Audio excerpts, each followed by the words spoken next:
Going. All right. Good morning. Check, check, check. Okay, hope everything's running. Not too people here yet, but I'm going to get started. My drink. I did get back the stuff that was due this Friday, this weekend, so everybody should check that. I want to do like a quick review of the assignment 2. There's a couple things that I still need to make certain everybody's aware of. Yeah, most everybody should have gotten their evaluations back to those, as well as also I'll remind, I'm still waiting on some people's the selection of the data set for the class project. A couple more than I would like. So yeah, if you're listening to this or here and you didn't accept the class assignment, or I still have some people that accepted it but didn't actually do what I asked to update the README to tell me to select the data set, basically, and give a little plan of what you're going to do with it. So yeah, make sure you do that right away. So I am looking for quite a few of those. Almost everybody did have the assignment 2s back. I still am waiting for 1 or 2 of those as well. I will maybe spend 10 minutes here giving a little bit more details of some assignment 2 things, although most of the stuff I have to say is really procedural stuff. So I just want to, again, remind people about things and make sure everybody's looking at the code reviews that I do and stuff like that. So we'll jump to that first. As just check here. Okay, I think everything's working. So as a reminder, we are working on kind of our next, I think of these as related sort of units of things. So we've moved on. We are going to start looking for the next 3 weeks here. We're really looking at this chapter 4, which is over linear regression and logistic regression. If you didn't read my announcements, this is kind of, to me, the heart of this class. So, one of the goals of this class is to learn, to use like an API like scikit-learn in order to do basic machine learning. But, for a graduate level course, I really wish hope students will get a bit of a deeper level, right? So there's a lot of people that do data analytics and machine learning that kind of have a really shallow level of how this stuff works.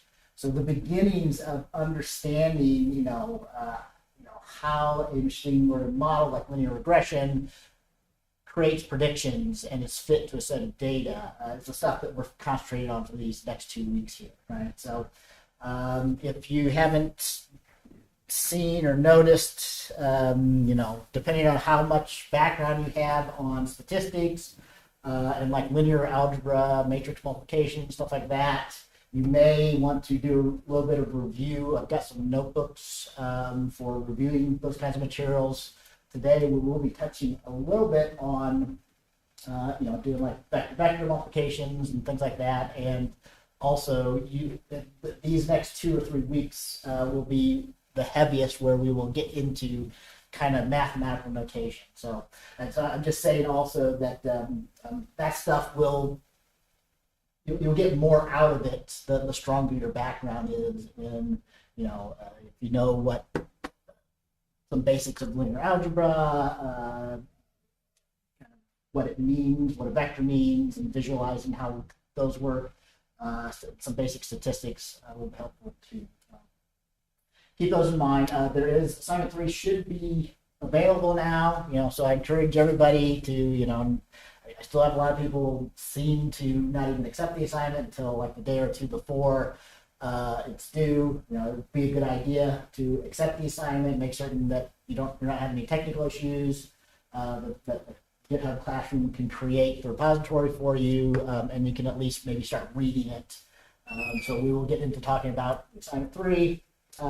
Here, I don't know if I'll talk specifics about it today here. And also, just looking ahead at the schedule, the assignment 3 will be due next week, so we'll have the usual 2 weeks. We've got this week and next week, and then we're kind of up to spring break.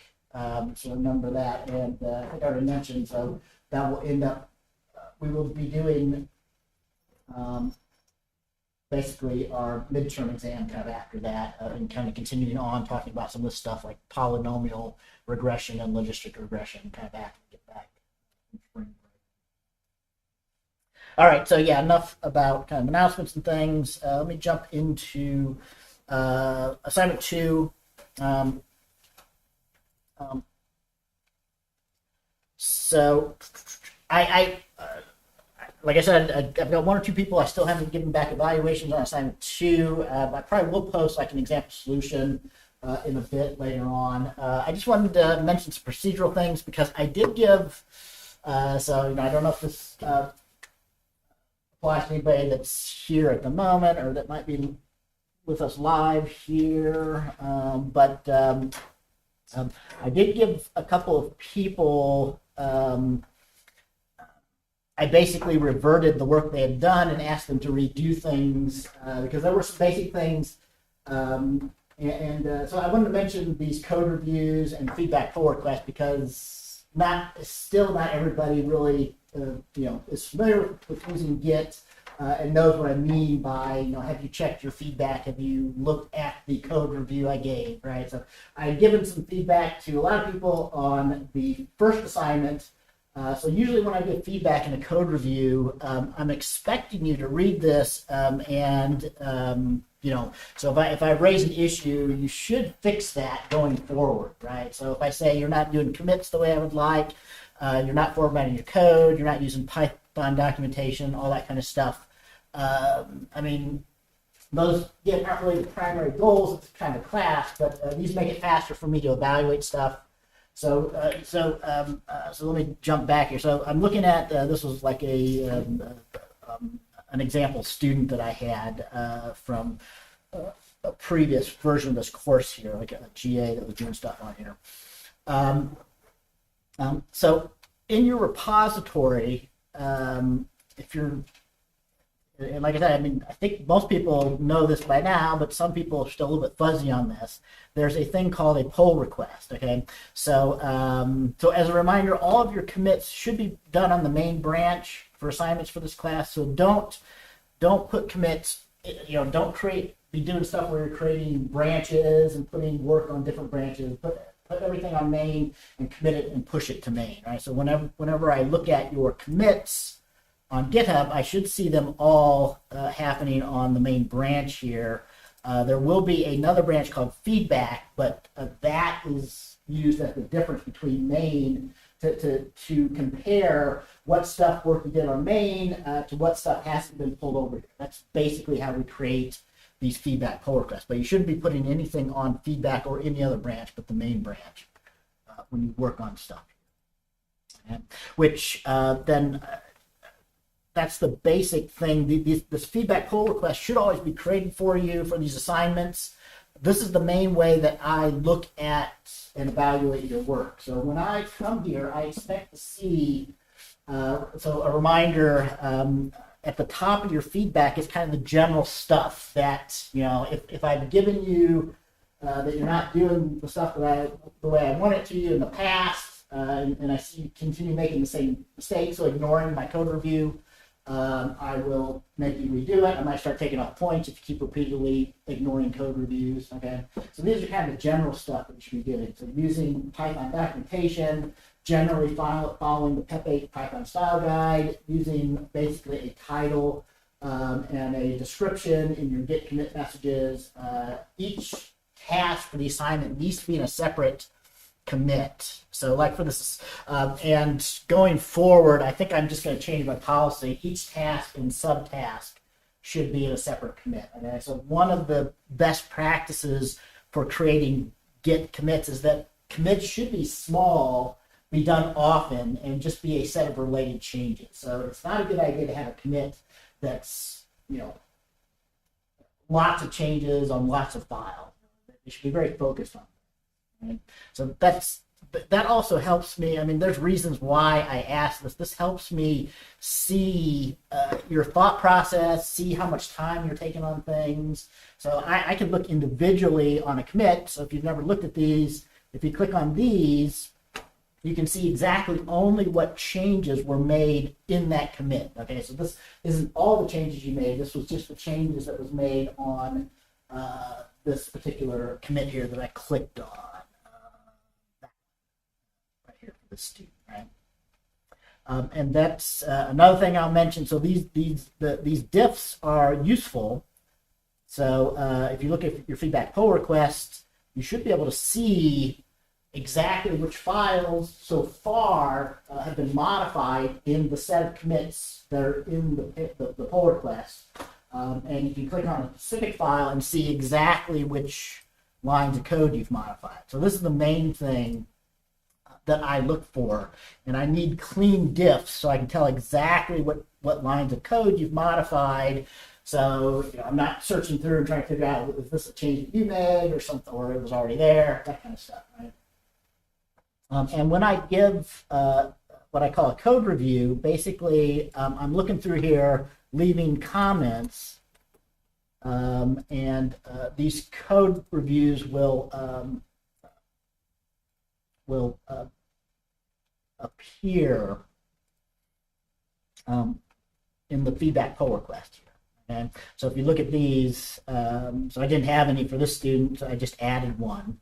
Right? So I'll give specific code review comments for detail. I mean, sometimes if people are having problems, I might be giving actual, feedback about what you did wrong, or you've got something not passing the test here. You need to change this or that. But yeah, a lot of times it's a style kinds of things or other stuff like that, or asking you to modify, do things a slightly different way. Anyway,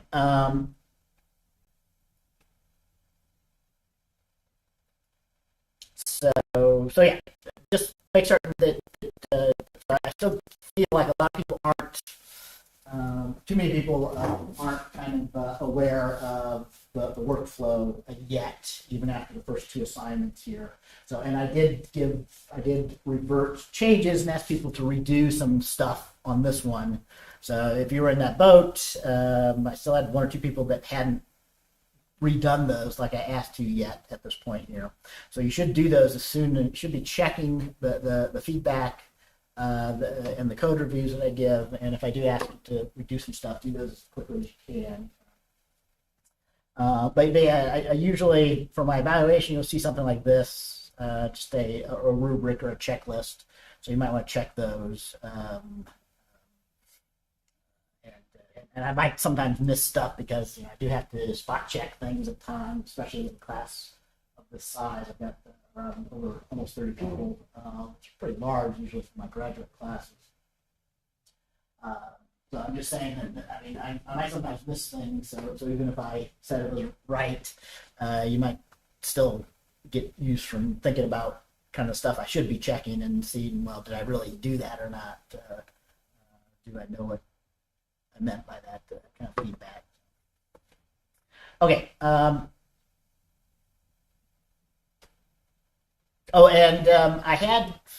I had some people who didn't have the notebooks quite correct yet either on this assignment. So another, I think a final hint about that general procedural stuff. One of the things that should be modified should be your assignment notebook. So usually there are going to be tasks also in the notebook. You have to fill out a cell to create a figure or demonstrate the use of a function or something like that. So that stuff should all be working as well. The diff here, since this is these IPython notebook files are really JSON files, the diffs are not really all that easy to read, but I do expect, I usually just view the raw file. So GitHub nicely will render the IPython notebook from the JSON file. So I can see what the results were when you ran it for the notebook that you committed up there, right? So some people forget to add this or commit this up there. So they might still be passing the unit tests, but I can't tell because the notebook hasn't been run. So there'll be stuff missing or stuff actually not running in the notebook that's committed here. So you should check that. So like this person here, there were some cells that hadn't been run at the bottom here. So if that happens, if I'm skeptical that there might be some problems, you force me to clone your work and run the notebook locally so I can check that those things are running or not, which takes me time. When I have a lot of people, it makes me annoyed, makes me maybe less likely to do that and just say, oh, you have some problems and take some points off. So it's also in your interest to be checking that, make certain these notebooks are running, that you've got in here, right? That they look the same as when you were working on them. And that reminds me, there was one other thing I kind of wanted to mention about the pull requests. Because also these do run the test for the assignment, right? So the test might be working for you locally, but it's always a good idea to check the test in this autograder, that what are these GitHub actions that are run for you. So I had at least one person. Unfortunately, this one's expired here, so because it was too old, so I'd have to rerun it. But you should check that these are running. So, so one of the things that always happens for this class is we do run the notebook to make certain that everything is running. I probably need to modify that so it not only runs it, but saves it and recommits it in there, so that even if you forget to commit it, it will run whatever notebook you've saved and put it in there. I think I can do that on these actions, but it doesn't do that right now. So, for example, I had one person whose notebook wasn't working here because they probably weren't using the dev container environment, so they used code that worked on their environment. So I was convinced that their notebook was probably running, but when they created it and pushed it up here on the check, it was failing because the newer version, the API had slightly changed. They weren't using the same environment and stuff that we use on GitHub when we run all your tests and check everything. So that environment is the same one that's set up in the dev container, which is another reason why you really should use the dev containers that we give you for doing these class assignments. Okay, so I'll wrap that up. But yeah, let me know if anybody has any questions on assignment 2. I am still getting a few things back on those. I probably will post some example solutions on these.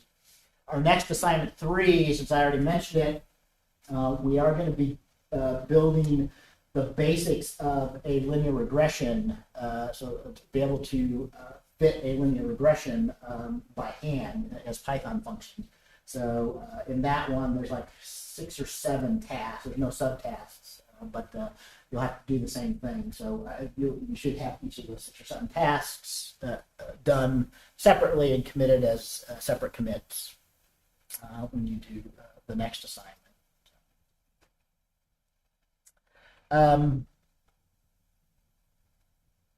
Okay, so let me just check see if anybody.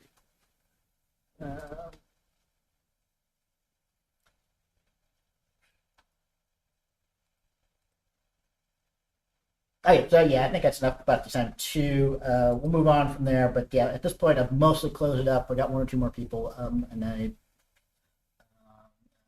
you still haven't got an evaluation on that, you should get that back to me as soon as possible if you don't want to get like 0 points on assignment 2s.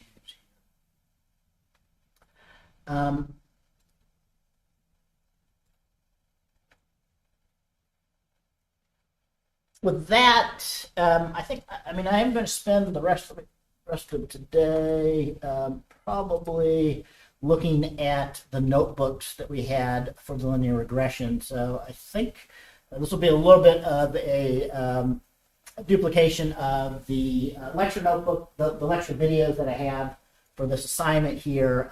But yeah, I think it's worth repeating this or making certain that everybody kind of understands the basics. So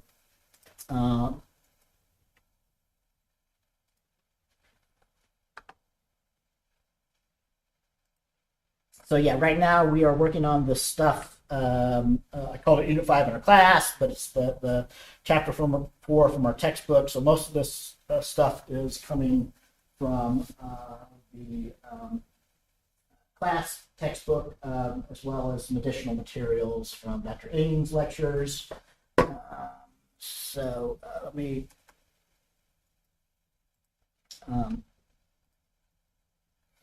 remind a couple things about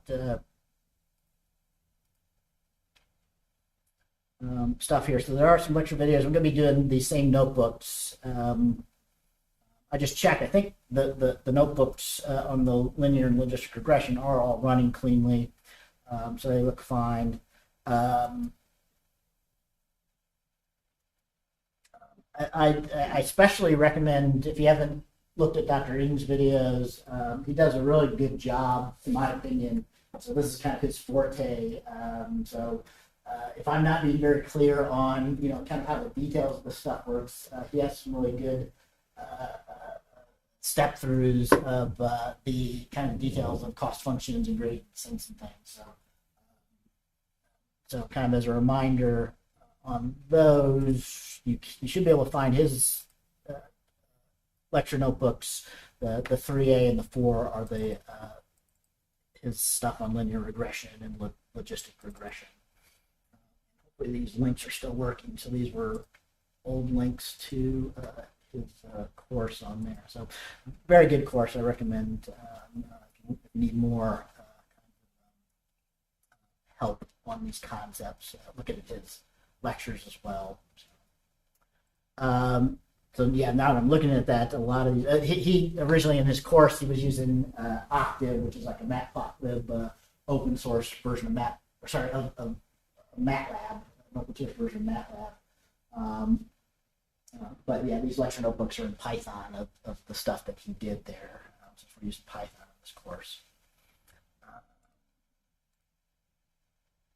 Yeah, I mean, some of the stuff here was actually from his lecture video, so his treatment of stuff here.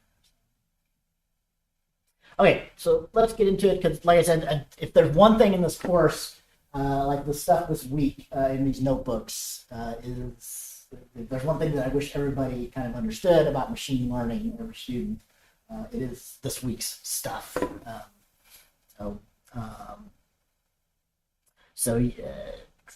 Yeah, so that notebook is, this notebook, these two, the Unit 5.1, Unit 5.2 are running, although, again, kind of reminder, you might have to uncomment those. I don't know if I have a version saved in the class repository where one of those is trying to run or not.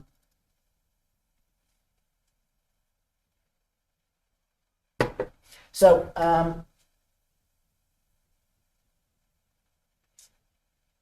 let's talk about linear regression. Then we'll start again with the data set, as we usually do. So a lot of the stuff we've already covered.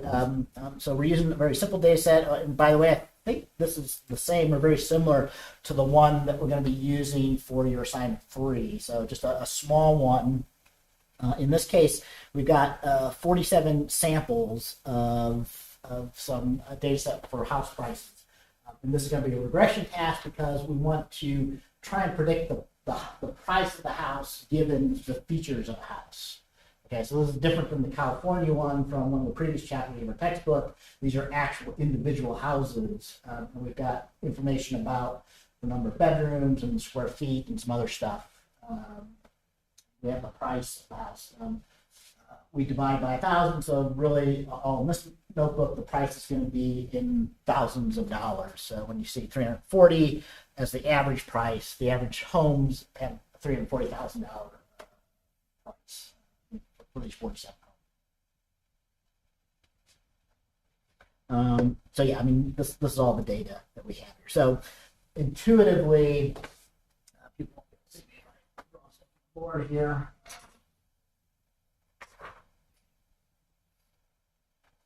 Most people intuitively know what we mean about fitting a line to a set of data. Right? So if you just visually look at this, you're going to say, well, something like that, somewhere in there, right?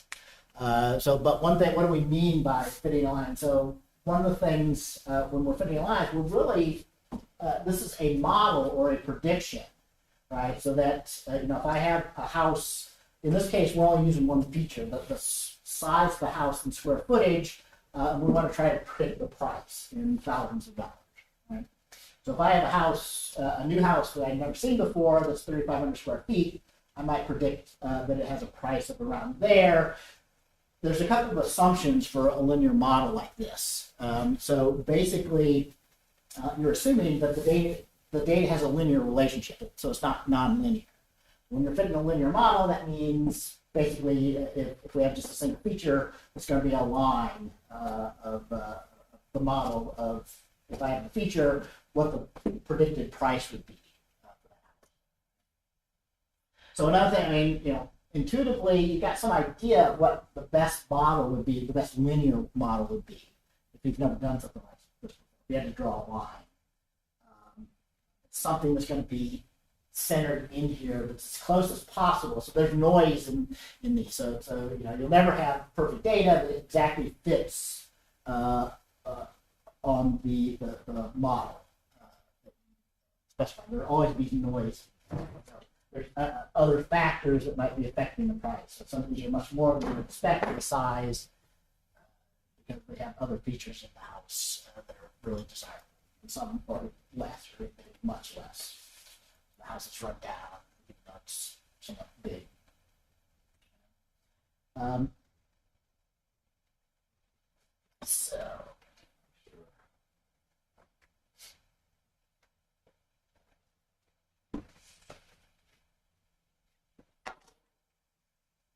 Okay, so yeah, I mean, just to step back. Even if for nothing else, I do hope people know, kind of remember back to doing geometry or algebra, and the idea of an equation of a line, right? So to get started, so remember that. So if you have 2 points, we can build a model, well, not a model, in this case, we can define a line that will exactly go through those 2 points, right? And the way to do that is using the slope-intercept equation of a line. Right? So we have to determine what the slope of this line is and what the intercept of the line is. All right. So the slope, if you remember, is just the definition of the change in y over the change in x. Right. So y went from 400 to 330. These were the first 2 points. So these just happen to be, of these 47 points, they're not sorted in any particular order. So the first 2 come out as this house, 1,600 square feet, was $330,000, and this other house at a little over 2,100 square feet was $400,000. So the slope is just, that we change from 400 to 330, so we end up with 70 over our change in x went from 1,600 to 2,100. So 70 over 500, basically, is the slope.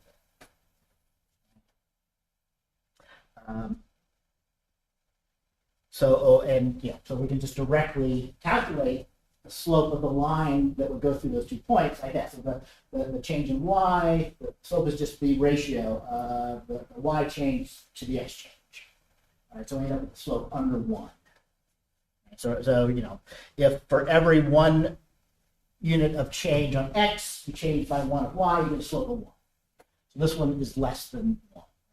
And if you have a slope that's going this way, you're going to have a negative slope. So for every change in x, you're going down on y instead of up, your slopes are negative, so positive. So those are just some things to remember about slopes. Those will make a difference when we start talking about gradients. The slope of the line, which direction you need to go to get to smaller values on a gradient. So in this case, so we can easily figure out just from 2 points what the slope is, and then from that, with a little bit of algebra, so if we want to figure out then the intercept term is going to be the term where this line crosses when y is 0.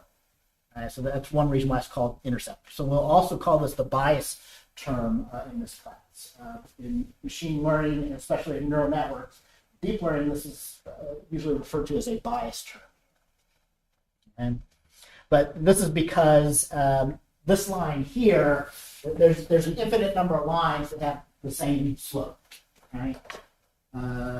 So this line here has that slope of 0.13, but I've got an infinite number of lines that are parallel with the same slope. So to get that one individual line, we need a second parameter, the bias or the intercept term. Right? You can think of that. That's the location if we go down to when x is 0. That's the location where we will cross the axis for x is 0, this intercept or bias term.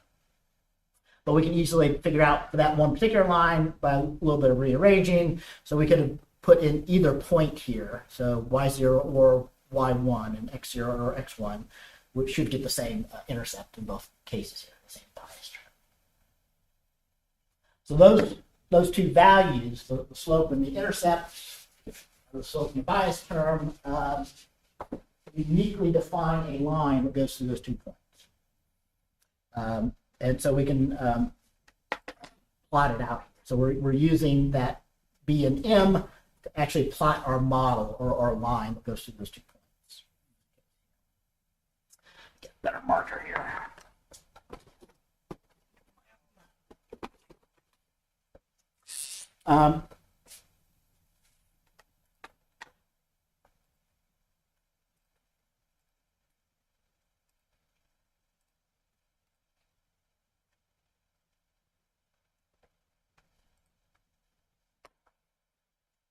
And just to, again, to point out what that intercept term means here. So like if we extend this line here, I think the reason why I'd originally given the range for the x-axis like this, so that we could look what this would look like if we plotted this line from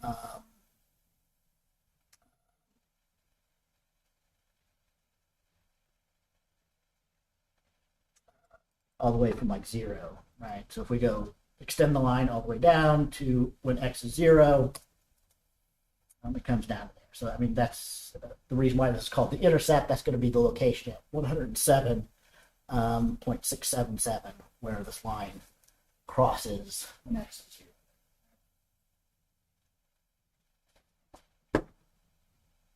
0. I mean, that's just a review of fitting a line to a set of points. So to start thinking about fitting a model, so the best line for a set of points, what happens if we have more than 2 points? Right, so we can no longer fit one line through these 2 points. So we have this line, original line, we have another line that goes to those, we have another line that goes to those, right? But which, for 3 points, which line would best represent, if I need to make a prediction, it would be tough to say with just 3 points here. But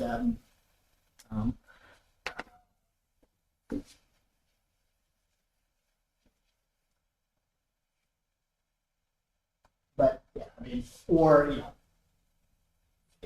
so if we know a little bit about our problem, probably the best line, just given these 3 data points, is one that doesn't go through any of them, but it's somewhere kind of going in here, right? Although again, we don't have a lot of information with just 3 to estimate what a good slope would be, stuff like that. So.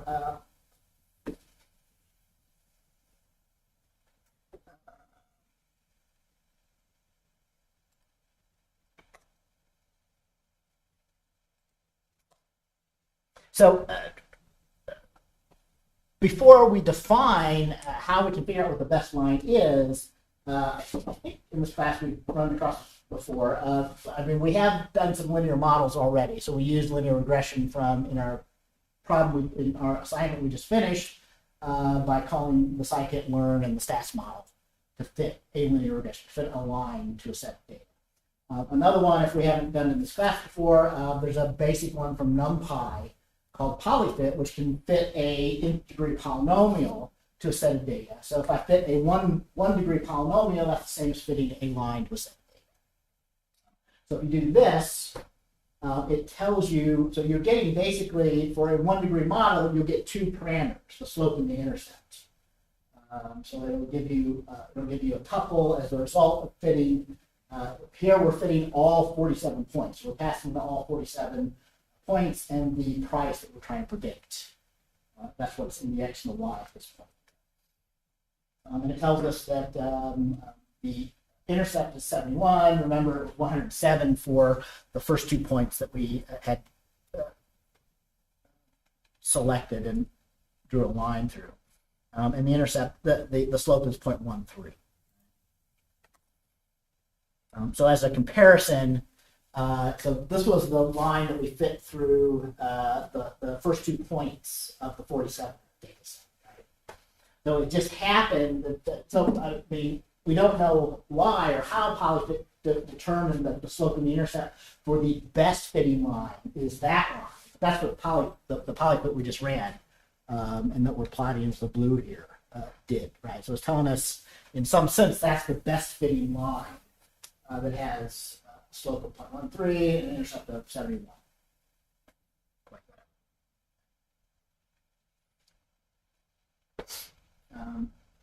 Again, I mean, the 2 points that we selected before was kind of good. The intercept was probably too high. The slope was about right, but that was just by chance, right? So again, there's an infinite number of lines that we could draw. There's even an infinite number of lines for any 2 points. There's a finite number of lines, but the first 2 points could have been these two.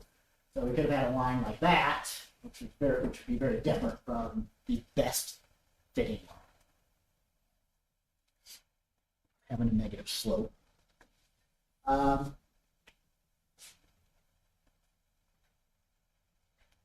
So yeah, it was just lucky, but that. So our question now is going to be, okay, how is it? What do we mean by the best fitting line? Right? That really should be your next question. So why is this better than that one or any other of the infinite number of linear models lines that we could have on here?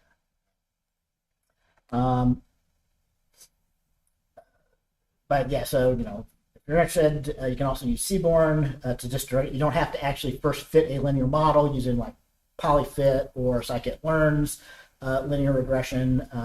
So like calling LM-plot for Seaborn and other. There's lots of plotting libraries that could do a similar kind of thing. But this is actually the same line, although this one's nice because it gives you like a confidence interval, which we will talk more about later on in this class, or what we mean by this confidence interval for a model like this. Okay, so notation, this will be useful then, and also at this point, you might be able to understand why we added that dummy intercept in the assignment that we just finished, or why StatsFol doesn't have that, whereas scikit-learn by default kind of uses that. So, and it comes from this. So in general, you're going to see this notation in Dr. Ng's videos and in your assignment 3 that you should be working on right now. So we're going to generalize what we just talked about. The parameters we're just going to call theta, right? So theta 0, theta 1.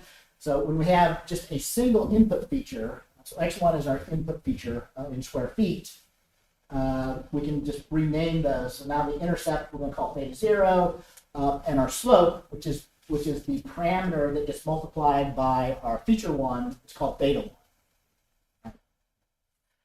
And also, this is common notation. So we use y hat means the predicted values, right? So this is, given theta 0 and theta 1, we can figure out what our predicted price is going to be for any square feet, for any house size feature, right? So the y hat for 3,500 square feet is that, 530 or something, right about there. Yeah, theta 0 is our intercept term or the bias term. Theta 1 is the slope, or it's the parameter for the first feature. And x is our features. And if we only have a single feature, x1 is our one and only feature. And by convention, we use n for the number of features. Hopefully I don't have that reversed. And m for the number of samples. So for this house data set, we've got 47 houses. So the number of houses with the number of samples is 47, and we're only using a single feature, 1 here at the beginning, the house price and square. So Basically, though, as we will see, and as you'll do on your assignment 3, you can extend that idea of fitting a linear model to any number of features, right? And that's also like if you use polyfit. If I have 2 features, I can fit a no, I'm sorry, forget that. But so here, before we get to polyfit, so we can extend any number of features like this. So if I have square feet and I have number of bedrooms and other features, I would just have multiple columns or multiple feature numbers, and we still need a feature for this bias term or intercept.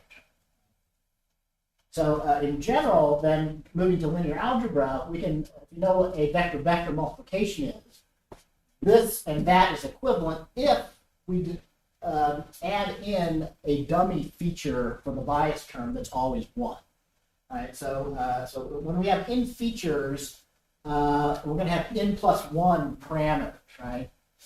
So having 1 feature, we actually have 2 parameters. The parameter for the feature 1 and then the bias term. For in features, we would need in parameters theta 1 for theta n plus the bias term theta 0. So we can reduce this to like a linear algebra, to a dot product basically between 2 vectors if we assume we have a feature x0 that's always 1.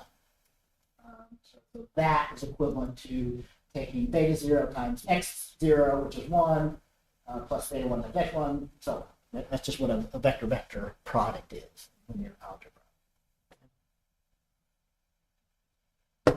So this y hat in some notation that you'll see in this class, and maybe Dr. Ings, is also sometimes called a hypothesis. So given a set of theta, the hypothesis for that set of theta for some house price or some house is also that's our prediction. You can get a prediction for some particular set of theta by doing the vector-vector multiplication. I should probably, you can convince that of yourself by hand. For example, if we just create a NumPy array that's a vector, so it's a one-dimensional array, which is mathematically a vector with 2 values. This was the slope and the intercept that polyfit told us was the best line. I can do my predictions using that dot product. Although, again, we need to add in the 1. So this was what adding in the dummy feature was for your assignment 2 for stats model. It doesn't do that automatically like scikit-learn does. So if we add in a column of 1, originally n was, x was just it was 2-dimensional, but it was 47 rows with a single column. And so by doing this, or actually we're creating a new x here, we change from lowercase x to capital X, which is also common notation. So for 2-dimensional or higher dimensional matrices, we usually use a capital letter here. But we're putting in,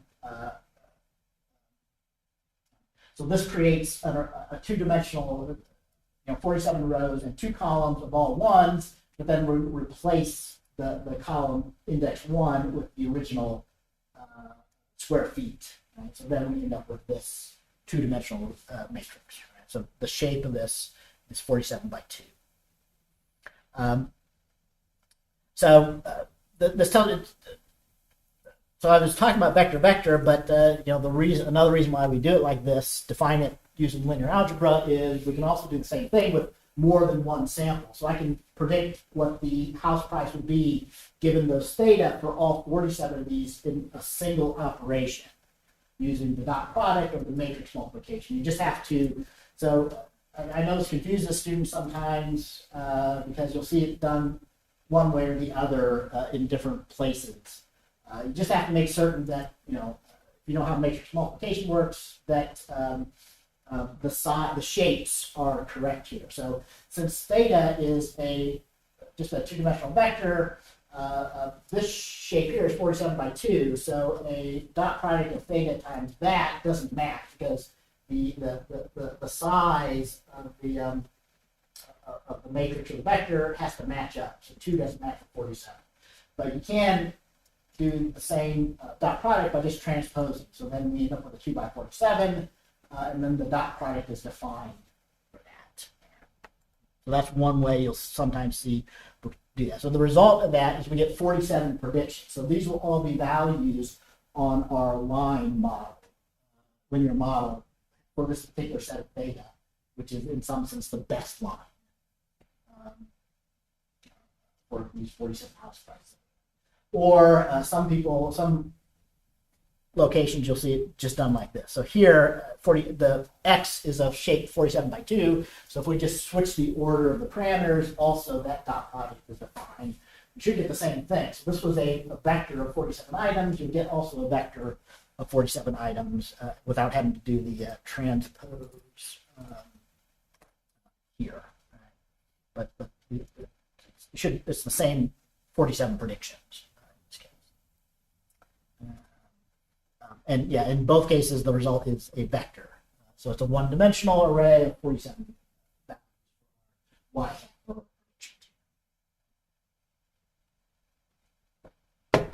And again, make certain that you understand what we're doing here, right? So, these were the original values in X with the noise in there. So when we did that dot product, each one of these represents the prediction for the existing house, right? So for the house, an easy one to see, for the house that had square feet of, so say 3,900, that was a little bit below the linear model. Our prediction would be just under $600,000 instead of 590 or 585,000. So each one of these predictions is the location on that line for the house in square feet.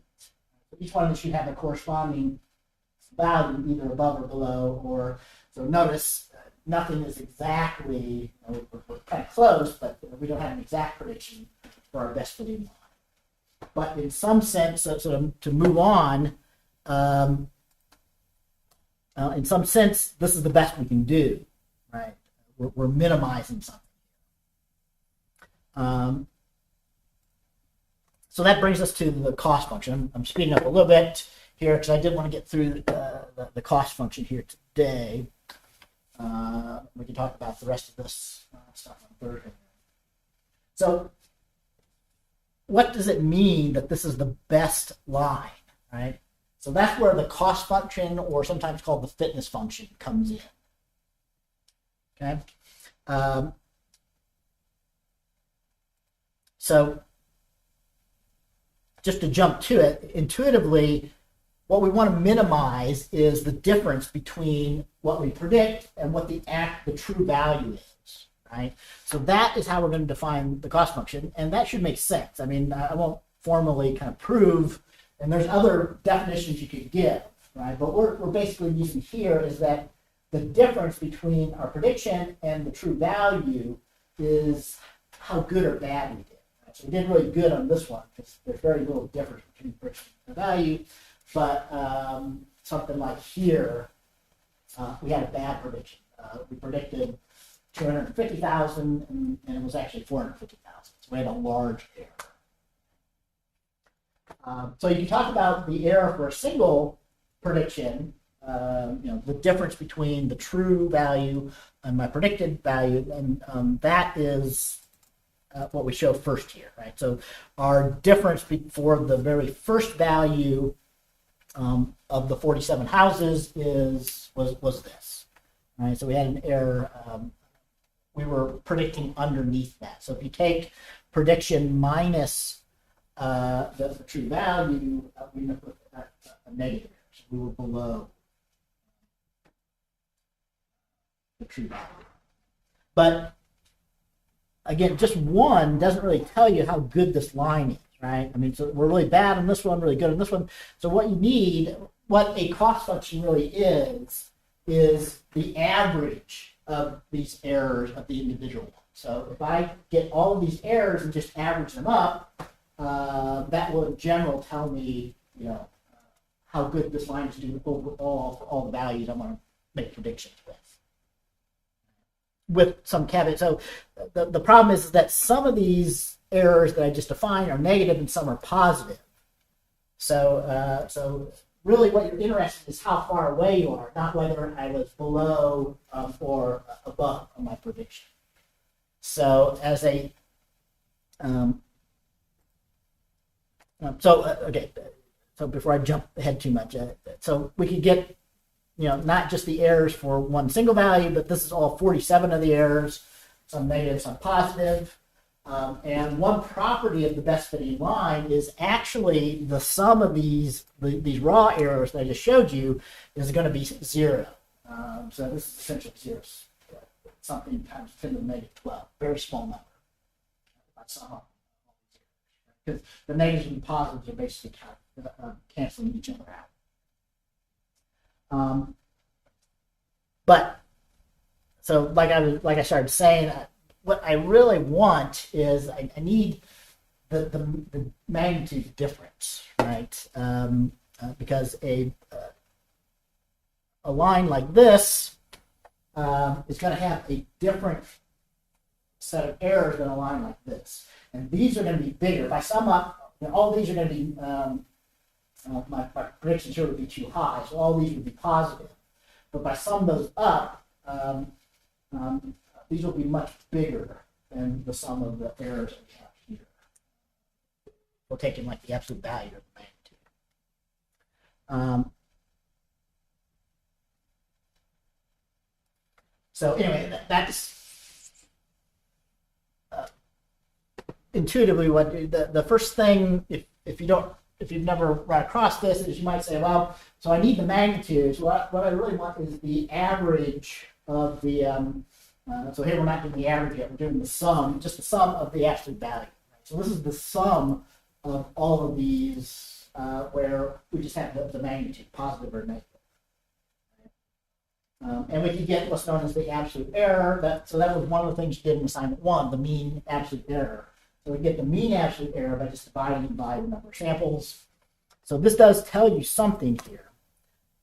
So by our definition, we were on average about $52,000 off on our predictions here. So some were less than that, some were bigger than that. The average magnitude, absolute value of our error was $52,000.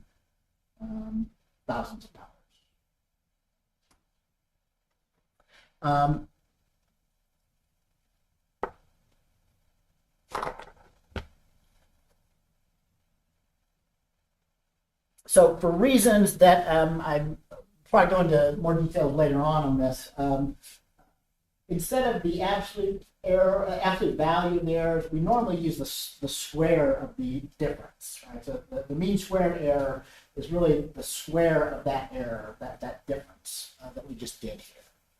And so, and again, hopefully people don't get too hung up by the notation. So I threw in the notation here and redid it here. So we're doing those same error. This is the difference between the prediction, the prediction minus the true value, which is what y hat and y is, over all of my samples, 0 to n minus 1. So I is just the sample number squared here, right? So we do the square because it makes it easier to calculate the derivative of this, so it becomes a better function to use optimization with than the absolute value. Which is just a real quick reason why we do it like this. But that's essentially the mean square. Same as the mean absolute error, but instead of the absolute value, we take the square, we sum those up, and the average divided by the number of samples that we have. And then hopefully, just some notes on notation here. This can trip people up.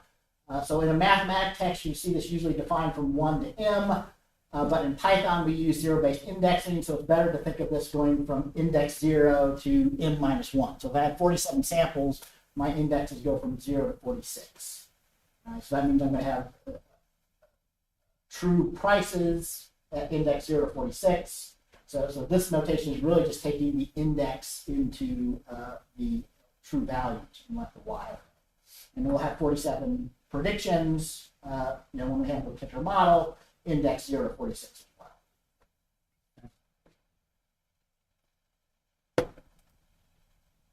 So, if you just sum up So we're doing the same thing, but instead of taking the absolute value, we're taking the square of those errors and summing them up. And then the mean squared error is where we divide that by n. As is noted here, this is really the average of the square of the error, so you can't interpret that directly like we did for that here. But if you just take the square root, so that's why sometimes you'll see the root mean squared error. So if you take the square root, we're converting back to the same magnitude as our error we had before. Right? So notice this is a little bit different from the absolute value, mean absolute value error, but in the same range. So this is saying that the average root squared difference is $64,000. One way you can interpret that.